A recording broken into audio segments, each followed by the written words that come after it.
And now, it's time for SPG, as in Super Bacaner Secret Files. Umiyak ang baby. At pagkatapos umiyak pa to, patuloy ang pag-iyak ng baby.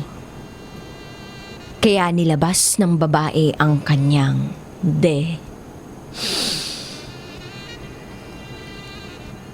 Itago niyo na lang ako sa pangalang Makoy.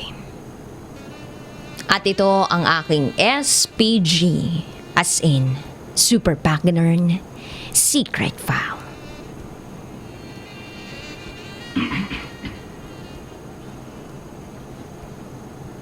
Sa bus papuntang Fairview, galing Baclaran.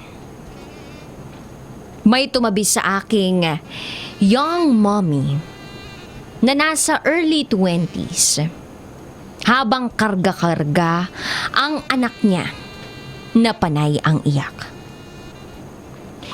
Medyo nairita na rin ako kasi hindi tumitigil sa pag-iyak ang bata. Hanggang sa medyo nanlaki ang mata ko nang nilabas ng nanay ang dede niya at pinadede ang bata. Kaya lang, hindi dumede ang bata at mas lalo pang umiyak. Ang sabi ng mommy, "Shh!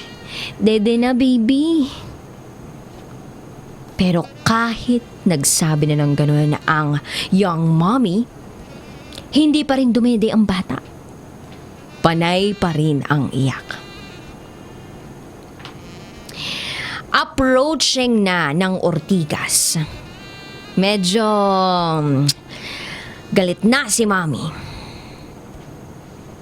Ang sabi ni mommy, "Ano ba? Dede na!" Pero hindi pa rin dumede ang bata. Umiiyak pa rin. Naisip ng mommy na takutin ang bata para dumede na. Ang sabi ng mommy, "Sabing dede na eh. Pag di ka dumede, papadede ko to sa katabi ko." Lumaki ang mata ko at nagulat sa sinabi ni mommy. Medyo nahiya din ako habang napasulyap ako kay mommy. Hindi pa rin talaga dumidede ang bata. Pagdating ng Cubao, ang sabi ng mommy, "Baby, dede na. Ipapadede ko na talaga to sa katabi ko. Sige ka." Pero hindi pa rin dumede ang bata. At panay pa rin ang iyak. Hanggang sa umabot ang bus sa Ever Commonwealth. Inalabas na naman ni mami ang dede niya. At ang sabi ni mami, "Dede na, anak."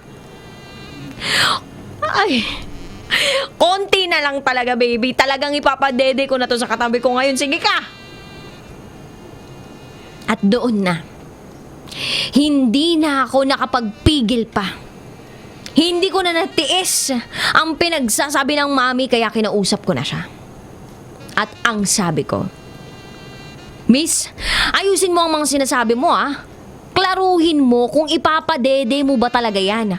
Umabot na lang tayo ng Commonwealth. Kanina pa dapat ako bababa sa Ortigas. Ang layo ko na, oh. Lumagpas na lang ako, kakaantay kung kailan mo ba talaga ipapadede sa akin yan."